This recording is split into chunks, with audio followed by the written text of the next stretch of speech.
jaringan otot. Akibatnya indeks massa tubuh menjadi sangat rendah.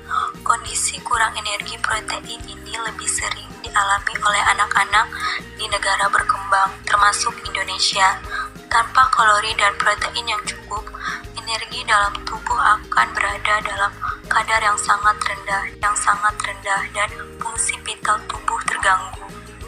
Marasmus dapat terjadi karena beberapa faktor, diantaranya yang pertama, tidak memiliki nutrisi yang cukup, kedua, tidak memiliki nafsu makan, yang ketiga, mengkonsumsi nutrisi yang salah, yang keempat, memiliki kondisi kesehatan yang sulit untuk menyerap atau memproses nutrisi dengan benar, dan yang kelima, bayi yang lahir prematur atau dengan berat badan lahir rendah mungkin juga memiliki kecenderungan kekurangan gizi setelahnya.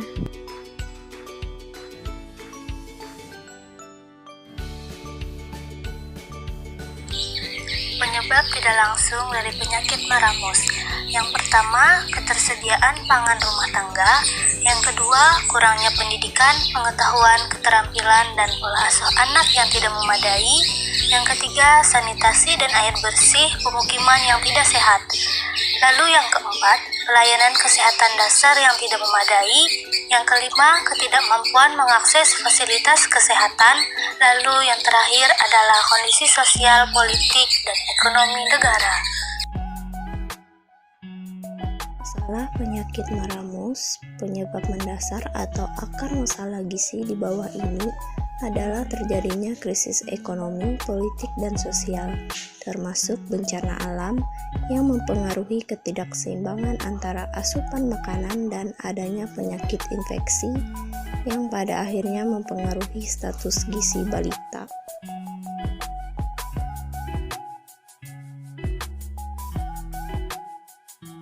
Timbulnya gizi kurang bukan saja karena makanan yang kurang, tetapi juga karena penyakit.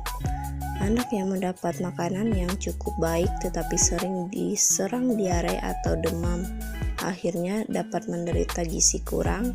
Sebaliknya, anak yang makan tidak cukup baik, maka daya tahan tubuhnya atau imunitas dapat melemah, sehingga mudah diserang penyakit infeksi, kurang nafsu makan, dan akhirnya mudah terkena gizi kurang. Intervensi penyakit marasmus pertama, mendapat nutrisi adekuat, memonitor tanda-tanda vital dan tanda-tanda dehidrasi, memonitori agar tidak terjadi gangguan integritas kulit, memberikan informasi dan edukasi kepada orang tua, membantu anak agar mampu tumbuh dan berkembang sesuai dengan usianya, membantu anak beraktivitas dengan kemampuannya, dan memberikan permainan yang sesuai dengan usia, membantu semua kebutuhan anak dengan melibatkan orang tua.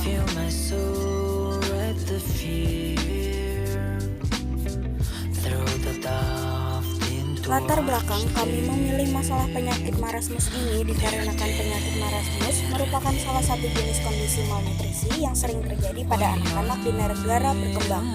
Contohnya di Indonesia, marasmus dapat terjadi pada siapa saja, tetapi paling umum dialami oleh anak-anak. Di Indonesia, masalah gizi tersebut masih ditemukan pada anak-anak di usia di bawah 5 tahun. Angka kemiskinan yang menyebabkan sulitnya memperoleh asupan makanan bergizi merupakan salah satu faktor yang dapat memicu terjadinya kedua masalah gizi ini. Selain angka kemiskinan, kondisi ini juga dapat terjadi di negara-negara dengan tingkat pendidikan yang rendah, sedang mengalami situasi politik yang tidak stabil, baru saja mengalami bencana alam dan kekurangan bahan makanan.